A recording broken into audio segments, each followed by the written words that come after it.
Alright, in this video I'm just going to kind of discuss the argument from evil against God's existence. Now this comes from the problem of evil. The problem of evil is this issue in philosophy of religion as to how can a God who is omnipotent, omniscient, omnibenevolent, omnipresent, and all of these properties, how could he allow evil, all these horrible things, all these horrible evils to go on in this world if he's all these things? And an atheologian or an atheist will say, that the whole thing that doesn't work. Now, from the two articles I've discussed in Plantica and Rowe, I want to kind of discuss what I think about this whole argument from evil. The argument from evil is arguing against God's existence by way of showing that there are pointless, intense sufferings and thus evils that God could properly eliminate.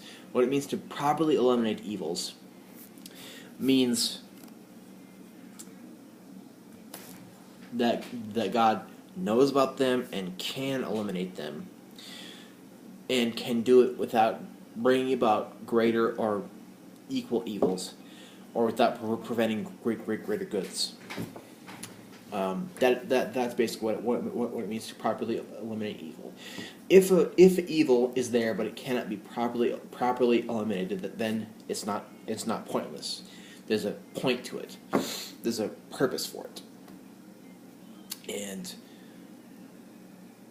basically, what I've been talking about is that what this whole problem and argument of evil boils down to is: are there intense, pointless sufferings that God could properly eliminate given his being there? And it's this proposition 1 in Rowe's article. And it boils down basically to this one thing. The truth or falsity of this one thing, and arguing that, is what this whole problem and argument from evil boils down to. There exist instances of intense suffering in which an omnipotent, omniscient being could have prevented without thereby losing some greater good, or permitting some evil equally bad or worse.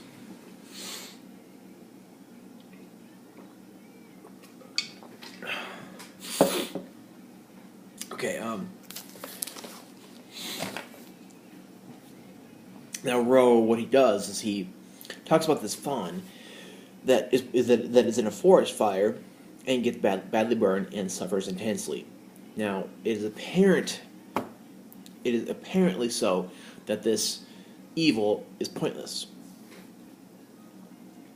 I disagree with this. Now, if you can prove that, if you can, soundly argue that, then you have a good case for saying that,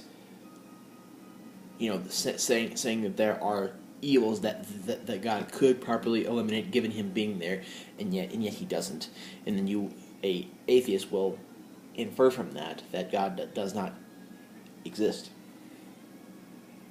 And the negation of that, saying that there are no evils that could be properly eliminated by God, arguing that soundly is in favor of a theist.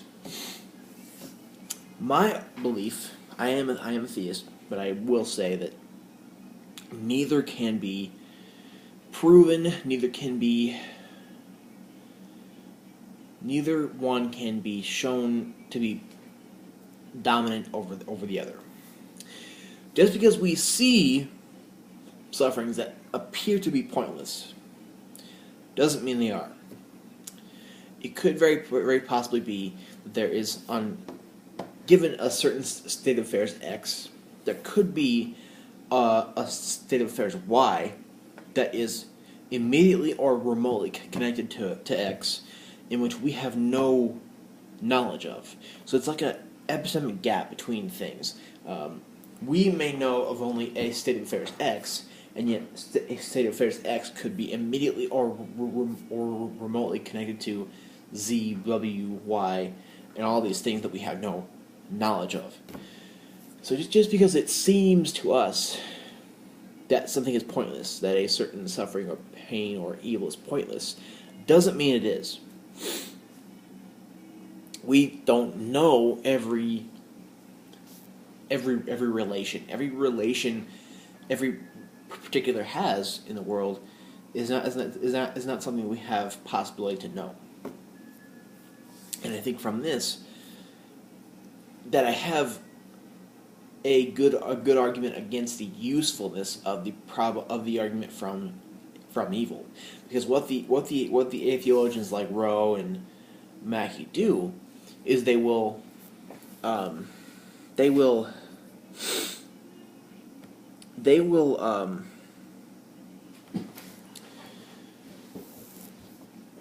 forgot what I was going to say. What they will do is they are going to try to show how certain things are pointless, like the fawn.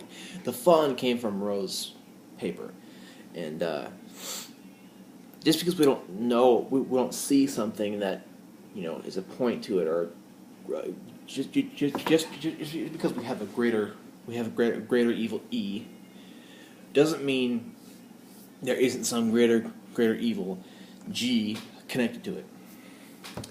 So because of these little epistemic gaps between states, between facts, but basically in between states of affairs,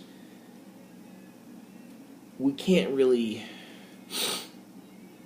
prove Proposition 1 or the negation of it, and we can't prove dominance of one over the other. We can't prove more soundness of one over the other. We can't prove more likeliness of one over the other. So I would say that the argument from evil against theism is not useful and is not a very good way of going about things because of these gaps in our knowledge of relations and particulars.